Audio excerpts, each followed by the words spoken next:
Mientras me probaba mi vestido de novia en la víspera de la boda, descubrí que él se había fugado con la amante, llevándose todo el dinero de la fiesta. Pero en lugar de llorar, fui en busca de venganza. Desde niña, fantaseaba con el día en que entraría en la iglesia con un vestido largo y todas las miradas puestas en mí.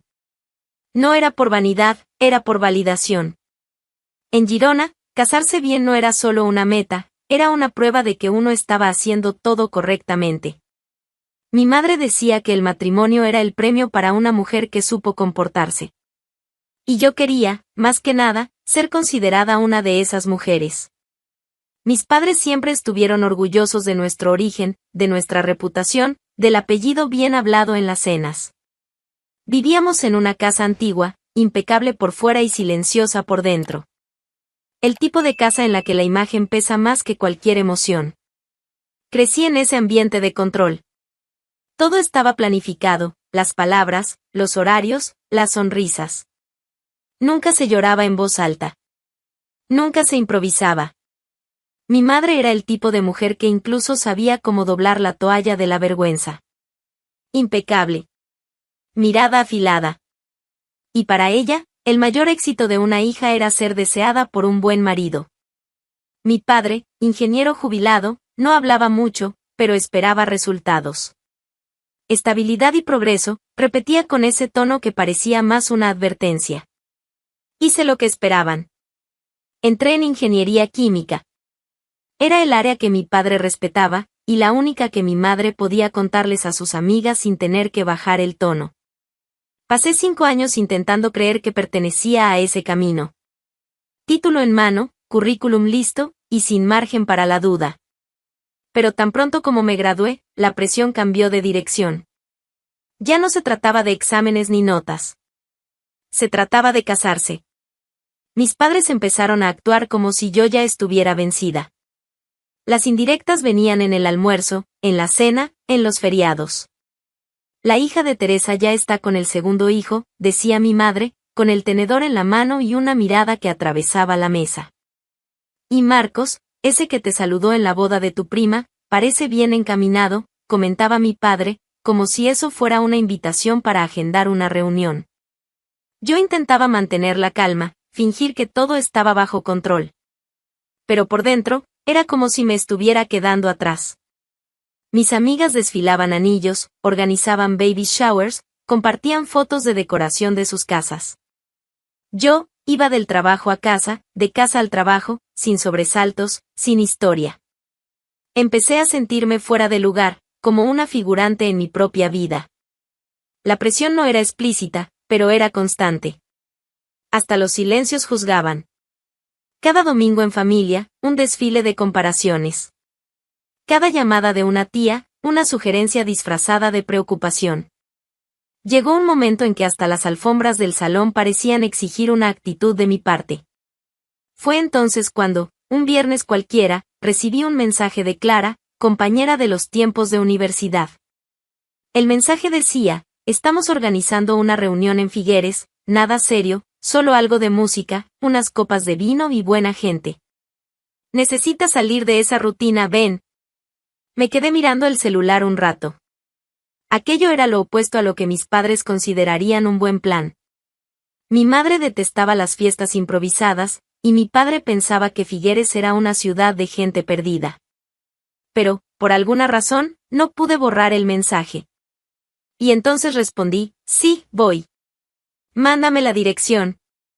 El sábado por la noche, tomé el tren a Figueres sin pensar demasiado. No avisé a mis padres. Solo dije que dormiría en casa de Clara. Llevé una bolsa pequeña y ninguna expectativa. Recuerdo mirar por la ventana y sentir algo distinto, no era exactamente emoción, pero sí una especie de tregua. Por unas horas, no sería la hija ejemplar. No sería la chica que tiene que apurarse para casarse. La reunión era en la terraza de un edificio antiguo, en el centro de la ciudad. Luces tenues, olor a vino y música suave creaban un ambiente ligero, casi íntimo. Nada sofisticado.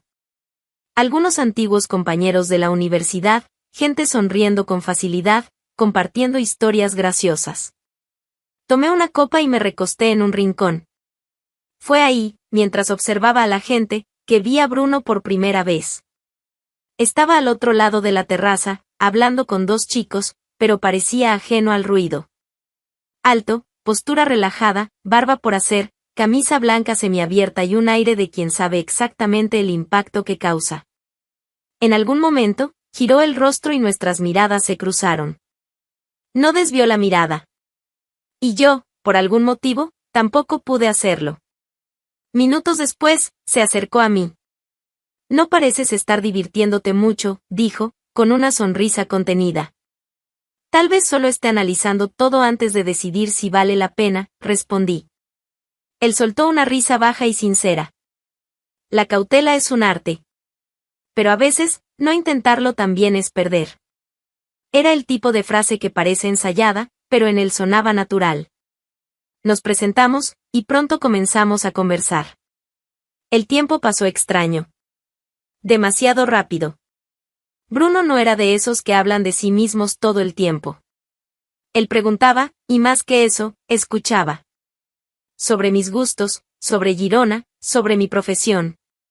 Parecía realmente interesado. Cuando hablé de la presión familiar, sacudió la cabeza como si ya lo supiera. Nadie debería vivir para agradar fantasmas, dijo. Esa frase se quedó en mi cabeza por días. Me pidió el número. Solo sonrió y dijo, nos vamos a volver a ver. Y de hecho, nos veríamos. Lo que yo no sabía esa noche es que, fuera de esa fiesta, mi vida estaba siendo cuidadosamente rediseñada. Bruno no era una casualidad. Era una trampa.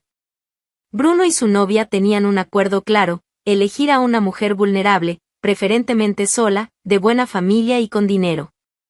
Alguien que pudiera ser seducida, manipulada y, en el momento adecuado, explotada financieramente. Ya lo habían intentado antes, sin éxito. Pero Lorena, yo, parecía la víctima perfecta. Esa misma noche, después de la fiesta, le mandó un mensaje a Leire, tenemos una candidata.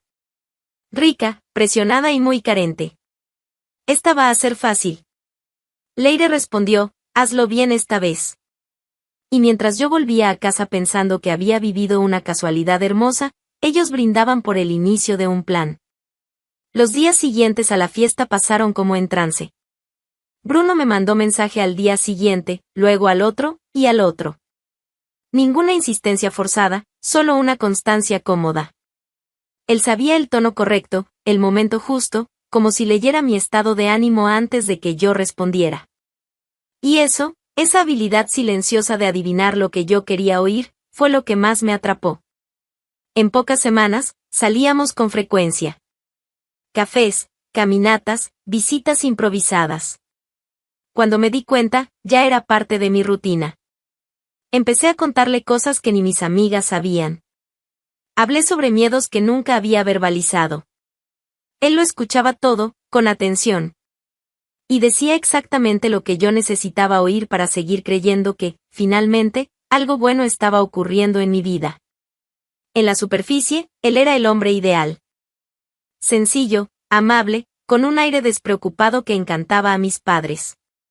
Llegaba a nuestra casa con una botella de vino barato y una sonrisa fácil. Mi padre elogiaba su humildad. Mi madre, su comportamiento educado. Finalmente, alguien que no necesita demostrar que es importante, dijo ella un día, después de la cena. Por dentro, yo sentía que mi vida, al fin, estaba encajando en el molde. Un novio presente, un posible futuro, un silencio familiar más ligero durante las comidas. Bruno lo sabía. Y lo aprovechaba. Con Leire, la conversación era otra. Encuentros en hoteles sencillos, charlas en voz baja. Allí, él era directo, ella está enganchadísima. Y los padres tienen dinero. Mucho dinero. Si lo hacemos con calma, vamos a sacar más de lo que imaginé. Leire dudaba. Pensaba que Bruno se estaba involucrando más de la cuenta. Pero él la tranquilizaba con números. Le contaba cómo yo ya hablaba de matrimonio, cómo mis padres empezaban a preguntar sobre la posibilidad de vivir juntos. Y fue en ese punto que el plan dio un salto. Mis padres, encantados con la simplicidad de Bruno, decidieron dar un regalo a la pareja. Una casa. Simplemente eso. Una propiedad en un barrio noble, como señal de apoyo y confianza. Queremos verlos bien, dijo mi padre. Con estabilidad. Construyendo algo duradero. Bruno disimuló la euforia con modestia. Agradeció, fingió sorpresa, me abrazó como si fuera un hombre eternamente agradecido por la suerte de haberme encontrado. Pero por dentro, ya calculaba el próximo paso. Cuando empecé a organizar la boda, se ofreció a encargarse de los presupuestos. Dijo que tenía contactos con proveedores, que podía conseguir todo más barato. Le creí. Confiaba en él como nunca había confiado en nadie. Cada detalle de la boda se volvió grandioso. Flores exóticas, músicos de fuera, sillas importadas. Cuando mis padres cuestionaron los precios, él fue convincente: estoy haciendo lo mejor por ella. Es el día más importante en la vida de Lorena. Se lo merece. Ellos no tenían argumentos contra eso. Yo tampoco. Mientras yo soñaba con el altar, Bruno desviaba sumas absurdas a una cuenta que no estaba a su nombre. Era una cuenta de Leire. Un camino seguro, sin vínculos directos con él. Cada factura, cada contrato, cada pago inflado era un pedazo de mi sueño convirtiéndose en ganancia para ellos. Leire, incluso a la distancia, seguía todo. Respondía con frases cortas, pero satisfechas. Sigue. Ella está rindiendo bien. ¿Y yo? Yo estaba ciega. Literalmente ciega. Creía que al fin había triunfado. Que había logrado lo que mi madre esperaba. Que había llegado a la meta. No sabía que, detrás de cada elección, de cada gasto, de cada promesa de amor, se escribía una carta de traición, letra por letra, fuera de mi alcance. En la última semana, Bruno empezó a estar menos presente. Decía que estaba resolviendo cosas urgentes de la ceremonia, asegurando que todo saldría perfecto. Me puse nerviosa, pero siempre respondía a los mensajes al final del día, con respuestas cortas, pero cariñosas. Confía en mí, amor. Todo va a salir bien. En la víspera de la boda, desapareció. No respondió mensajes. No atendió llamadas. Me inquieté, pero intenté mantener la cabeza fría. Me dijeron que los novios a veces se alteran antes del gran día. Que es normal. ¿Qué pasa? Al final de la tarde, fui al atelier a probarme el vestido por última vez. Sola. Era para ser un momento mágico, pero todo parecía suspendido. La costurera elogiaba mi postura, pero yo solo pensaba en dónde estaba él. Cuando terminé de mirarme en el espejo, respiré hondo y marqué su número una vez más. Esta vez, atendió. ¿Bruno? ¿Dónde estás? Pregunté, intentando sonar firme, a pesar de la tensión que me martillaba por dentro. Lo que vino después no fue una explicación. No fue una disculpa. No fue nerviosismo. Fue frialdad. Helada. Quirúrgica. Lorena, nunca te amé. ¿Cómo? Solo quería tu dinero. Y ahora que ya lo conseguí, está hecho. Quédate ahí sola. No vas a encontrar a nadie que te quiera. No supe qué responder. El teléfono cayó de mi mano. La costurera me miró, sin entender. Ni intenté explicar. Tomé mis cosas y salí. En la calle, el ruido parecía lejano. El mundo seguía girando como si nada hubiera pasado, mientras el suelo de mi vida se rompía. Fui directo a casa. Entré sin decir nada. Mis padres estaban en la sala, discutiendo sobre los arreglos de las mesas. Cuando mi padre me vio, se levantó de inmediato. ¿Hija? ¿Está todo bien? Intenté responder, pero las palabras no salían. Solo logré caminar hasta él, apoyar mi cabeza en su hombro y decir, entre lágrimas mal contenidas: papá, él me engañó. Fue todo una mentira. Solo quería el dinero. El matrimonio nunca existió. Su expresión cambió. No preguntó nada más. Solo me abrazó con fuerza. Al día siguiente, la casa amaneció en silencio. Mi madre preparó café, pero no tocó la taza. Mi padre se quedó sentado largos minutos, mirando los papeles de la empresa como si estuvieran en otro idioma. Yo no lloré. Ya lo había llorado toda la noche anterior. Ahora, lo que quedaba era una sensación hueca, como si hubiera caminado días sin comer. Cuando subí al cuarto, escuché la puerta de la casa cerrarse. Mi padre salió. No dijo nada. No preguntó. Solo tomó una carpeta con recibos de la boda, la colocó bajo el brazo y se fue. Supe más tarde que fue directamente a la comisaría. Mi padre nunca fue de gritar. Actúa con precisión, como hacía en sus tiempos de ingeniero. Se sentó frente al comisario, abrió la carpeta y empezó a describir cada contrato, cada pago, cada cifra que parecía fuera de lo normal. Explicó cómo Bruno se encargó de los preparativos, cómo todos los proveedores fueron indicados por él, y cómo los gastos rápidamente superaron cualquier presupuesto razonable. Mi hija confió. Y nosotros también, le dijo al inspector. Ahora quiero saber a dónde fue ese dinero. La denuncia fue registrada, y la investigación comenzó ese mismo día.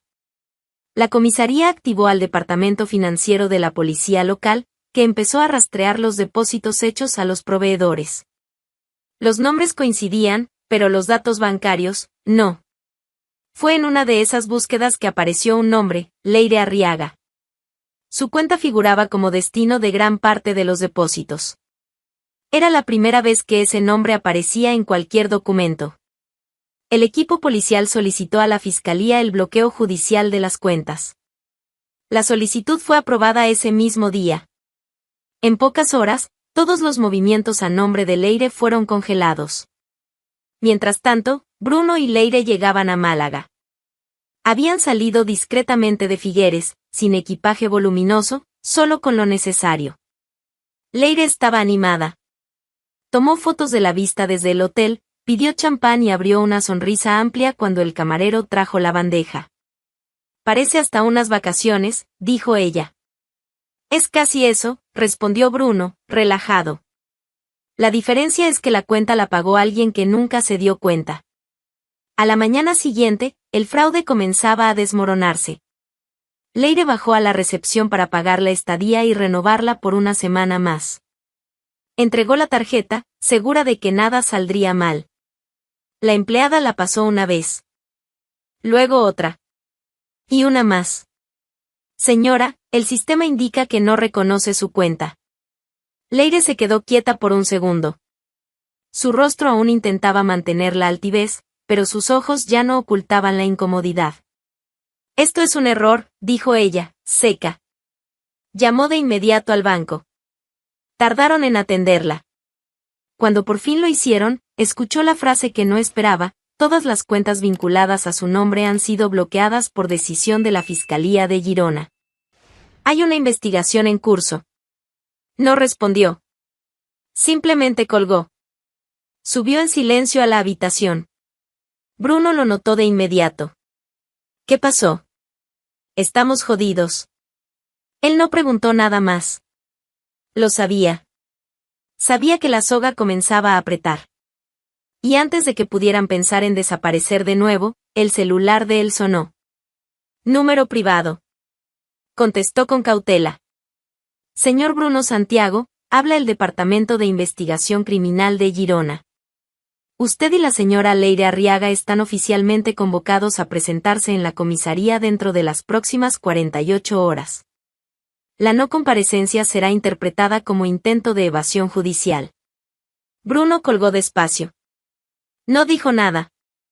Por más expertos que fueran en huir, por primera vez, ya no había a dónde correr. Después de la llamada de la policía, Bruno y Leire entraron en un silencio extraño. No era un silencio de shock, sino de cálculo. Él caminaba por la habitación con el celular en la mano. Ella, sentada en la cama, con las uñas clavadas en la sábana. La cuenta bloqueada, el nombre en los informes policiales, y ahora, una citación oficial. Ya no eran fantasmas en una historia bien contada. Eran buscados. Si nos quedamos, nos van a devorar vivos, dijo Leire, tensa. ¿Y si huimos? ¿Es eso o terminar barriendo calles en una plaza pública con la cara estampada en el periódico? Decidieron huir.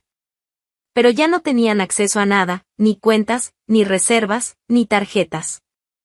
El dinero que me robaron estaba congelado, una amarga ironía para quienes vivían de explotar a otros.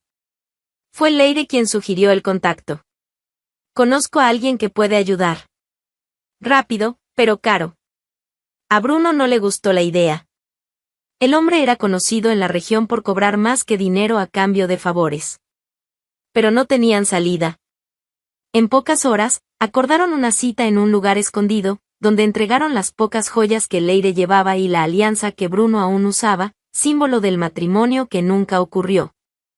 Recibieron suficiente dinero en efectivo para 2 pasajes internacionales y un taxi hasta el aeropuerto. ¿Destino? Marruecos.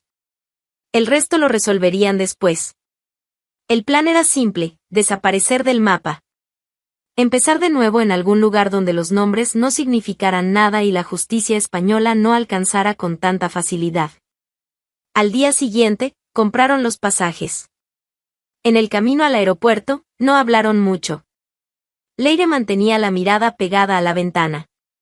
Bruno manipulaba el celular, borrando conversaciones, desinstalando aplicaciones, intentando desaparecer digitalmente como si eso pudiera borrar todo lo que habían hecho.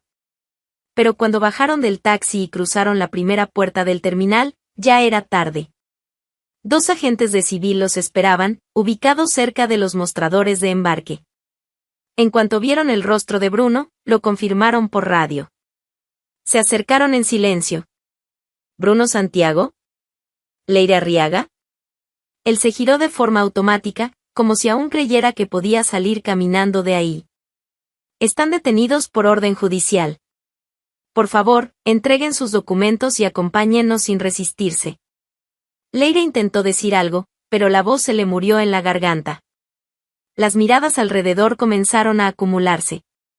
Pasajeros, empleados, familias enteras con maletas detenidas en el suelo, todos mirando aquella escena que parecía sacada de una película. En la comisaría, fueron registrados como cualquier otro criminal. Fichados, fotografiados, encerrados. Dejaron atrás maletas, pasajes, planes, arrogancia. Y mientras tanto, yo recibía la noticia. Fue una llamada breve. El inspector me llamó directamente. Señorita Lorena, le informamos que ambos fueron localizados y detenidos en el aeropuerto de Málaga. Ya están en camino a Girona, donde seguirán los trámites legales. El juicio fue rápido. La fiscalía no tuvo dificultad en presentar las pruebas. Contratos, extractos, capturas de pantalla de conversaciones, rastreos bancarios. Todo apuntaba a un fraude cuidadosamente construido. Bruno intentó mantener la compostura durante la audiencia. Miraba alrededor con una arrogancia forzada, como si aún tuviera algo bajo control. Leire, más tensa, evitaba mirar al juez. Cuando les preguntaron si tenían algo que decir, ambos optaron por el silencio.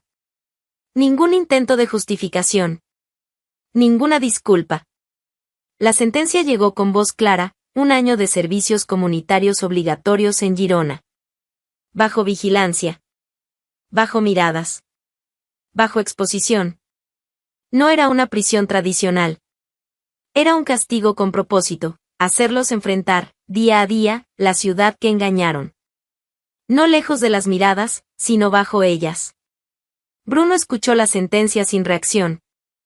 Leire cerró los ojos por un segundo. Yo, sentada en el fondo de la sala, solo observé. Sin un alivio teatral. Solo una extraña sensación de cierre empezando a formarse. La semana siguiente comenzaron a cumplir la pena.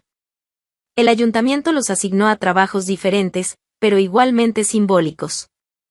Leire, que odiaba madrugar, algo que el propio Bruno solía contar en tono de broma, ahora era vista todos los días a las 7 de la mañana con una gorra desgastada, barriendo aceras y podando arbustos en las calles centrales de la ciudad. La mujer que antes hablaba con desprecio de los tipos comunes, ahora era una de esas personas invisibles que solía ignorar. Bruno tuvo un destino más cruel: fue asignado a la limpieza de los parques públicos. Cortaba el césped, recogía basura, cuidaba jardines. Vestía un uniforme verde, amplio y mal ajustado, con una placa en el pecho. Eso lo desarmaba. Su vanidad, su constante preocupación por la apariencia, todo eso se volvió polvo. Después de todo, yo necesitaba alejarme. No solo físicamente, emocional, mental, socialmente. La ciudad ya sabía del escándalo. Algunos me miraban con lástima. Otros con curiosidad. También había quienes creían que debía agradecer por no haberme casado con él. Pero nadie entendía realmente. No se trataba de perder un prometido. Era haber sido engañada en el momento más vulnerable de mi vida. Era haber creído. Confiado. Soñado. Y yo necesitaba aire. Otro idioma, otro uso horario, otro ritmo. Me inscribí en un programa de intercambio profesional que incluía investigación ambiental. Fui aceptada. Preparé las maletas, entregué las llaves de la casa nueva que nunca fue habitada, abracé a mis padres y partí. En el nuevo país, lejos de la presión, lejos del recuerdo vivo de lo que fue una boda cancelada, comencé a redescubrir lo que significaba despertar sin miedo a equivocarme. Fue allí donde conocí a Mateo. No llegó con frases ensayadas, ni miradas calculadas. Era un hombre sencillo, atento, con un sentido del humor amable y una ligereza que me desarmaba sin esfuerzo. Hijo de inmigrantes, ingeniero forestal, hablaba poco de sí mismo, pero escuchaba con un interés genuino. Y lo más sorprendente, nunca me preguntó sobre mi pasado. Nunca quiso saber qué pasó. Simplemente me trataba como alguien que merece el ahora, no como quien arrastra un antes. En los almuerzos de domingo con su familia, redescubrí la idea de hogar. Era distinto. Más cálido. Más honesto. Con el tiempo, entendí que mi valor no necesitaba probarse en una ceremonia, ni validarse con padres orgullosos o anillos relucientes. Mateo me enseñó que el amor también puede ser tranquilo.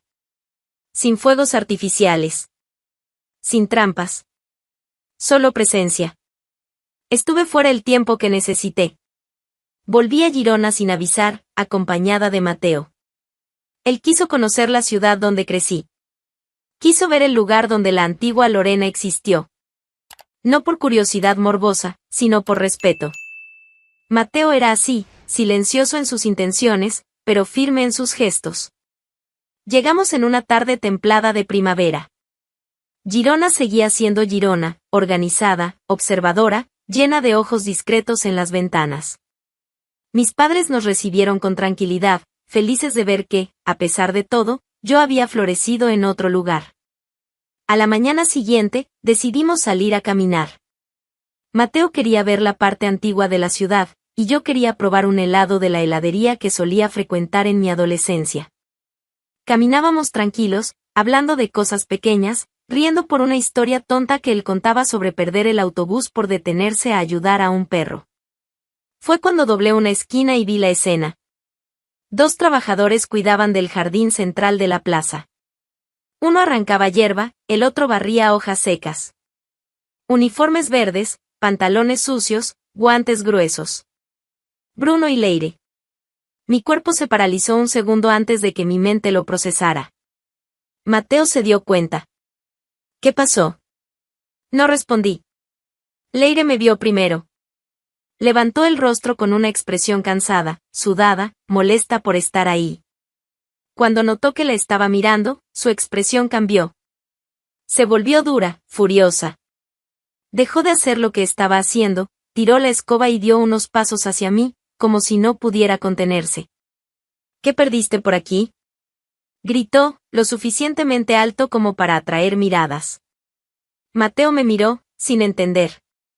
Algunos peatones también se giraron. Bruno seguía agachado, sin valor para levantar la mirada.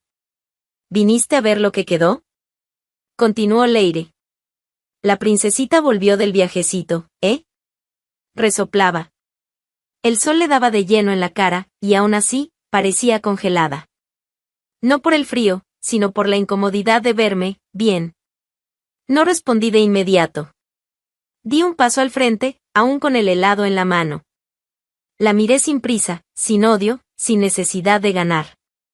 Vine a ver mi ciudad. El lugar donde aprendí a no ser como tú. Bruno levantó el rostro por fin. Estaba abatido. Ya no quedaba pose, ni discurso.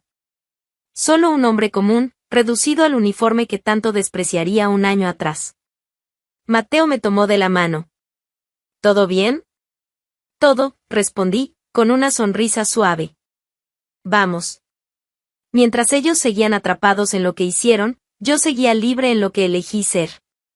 Algunos amores llegan demasiado rápido, y destruyen con la misma velocidad.